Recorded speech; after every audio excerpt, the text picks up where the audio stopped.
Ошол түнү асман тешилгендей жамгыр төгүп жаткан. Терезенин айнектерин шамал кагып, кандайдыр бир жамандыктан кабар бергенсейт.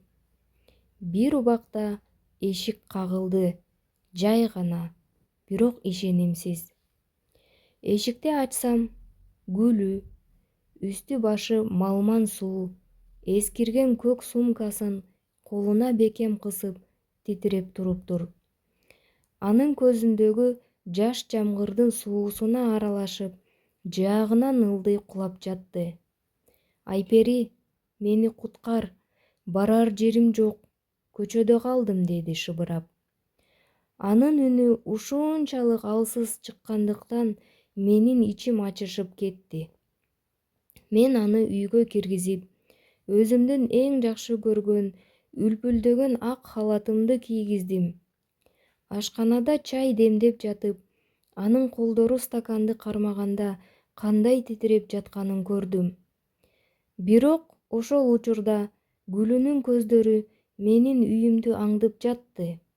Ал ашканадагы кымбат идиштерди, конок бөлмөдөгү жумшак диванды, эң башкысы жумуштан келип колун жууп жаткан Даниярдын келбетин сугалактык менен карап жатты.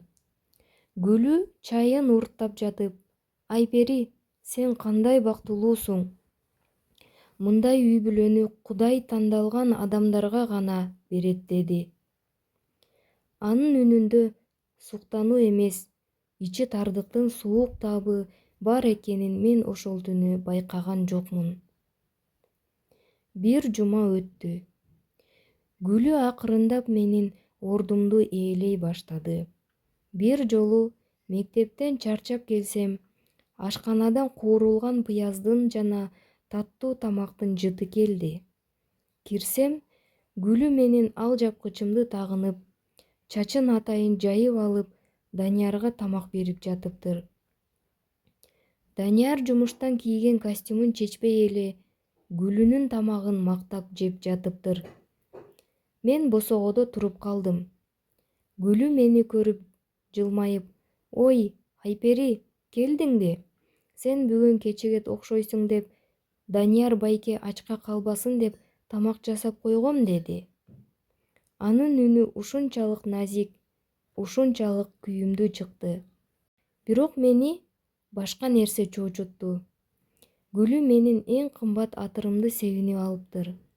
Ал жыт менин Данияр менен болгон эң ыйык көз ирмемдерине таандык эле. Гүлү менин жытымды урдап, Даниярдын мээсине бул менин жытым деп куюп жатты. Данияр мага караган жок.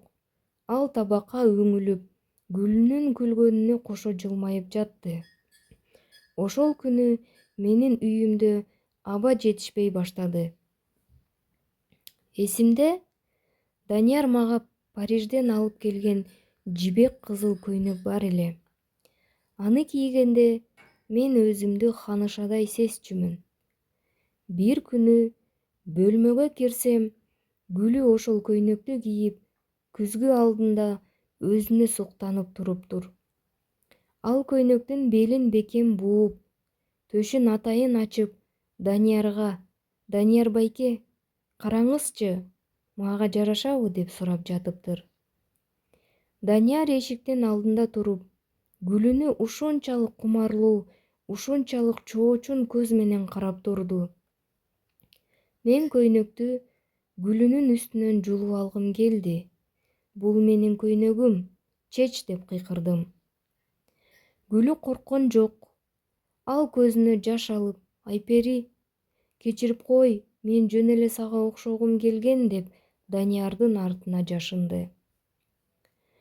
Данияр мага карап: «Эмне мынча ичиң тар? Ал сенин курбуң го. Жөн эле кийип көрүптүр», — деп мени түртүп жиберди. Ошол жерден полго отуруп калдым. Менин күйөөм мен эмес, байкуш курбумду коргоп жатты. Ошол кызыл көйнөк менин бактымдын кепинине айланды.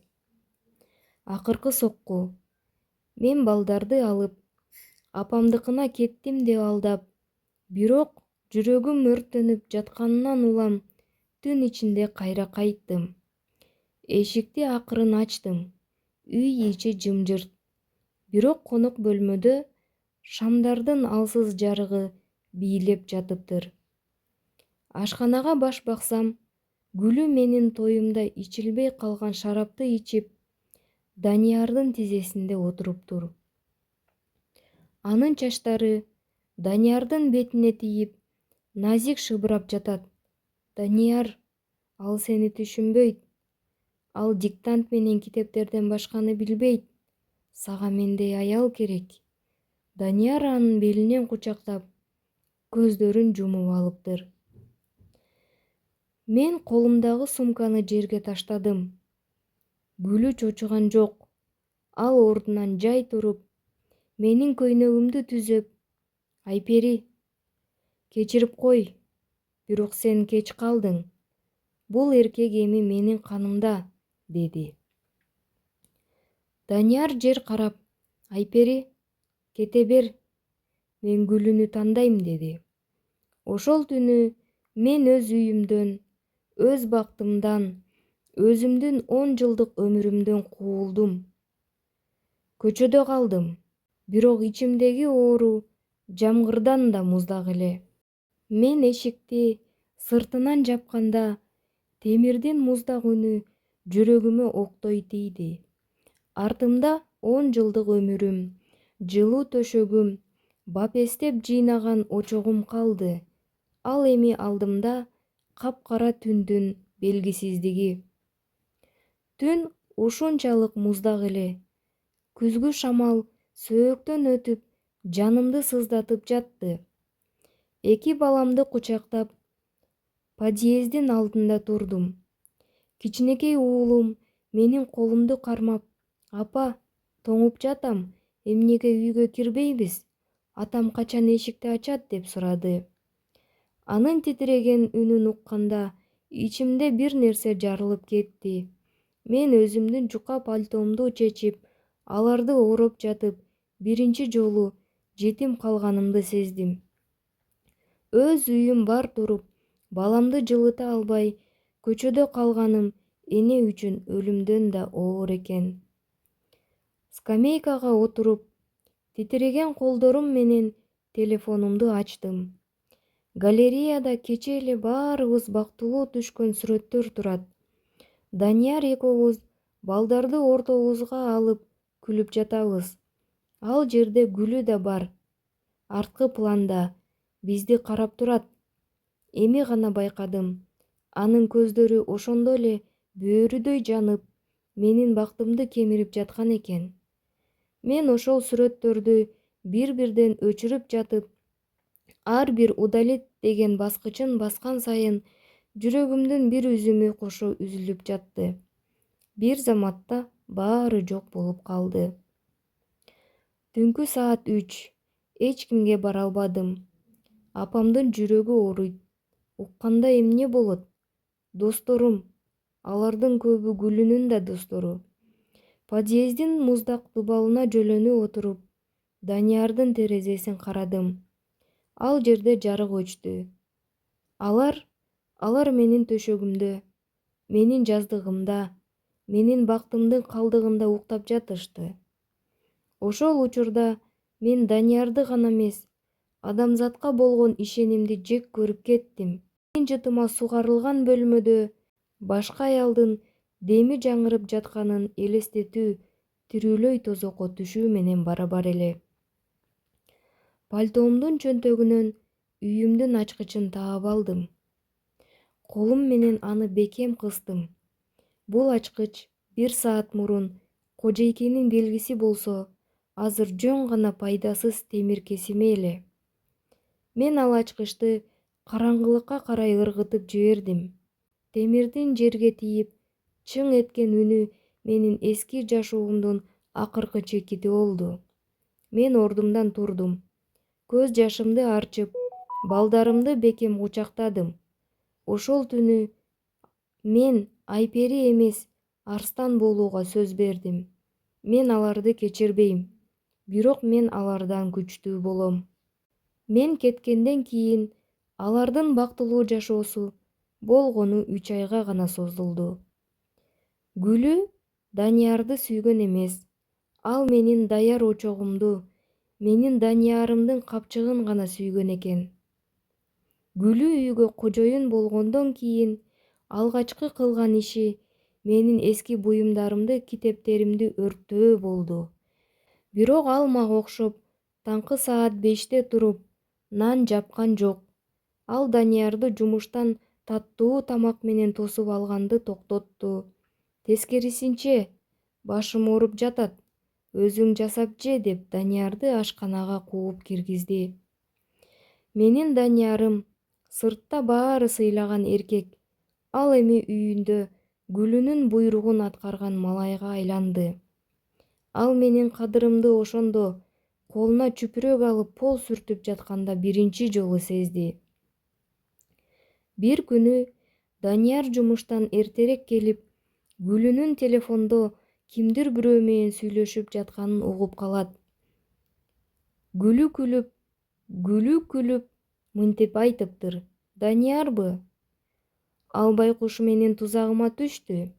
Айперини кууп чыккандан кийин бул үйдү өзүмө каттатып алам да, аны көчөгө таштайм. Мага анын сүйүүсү эмес, акчасы гана керек."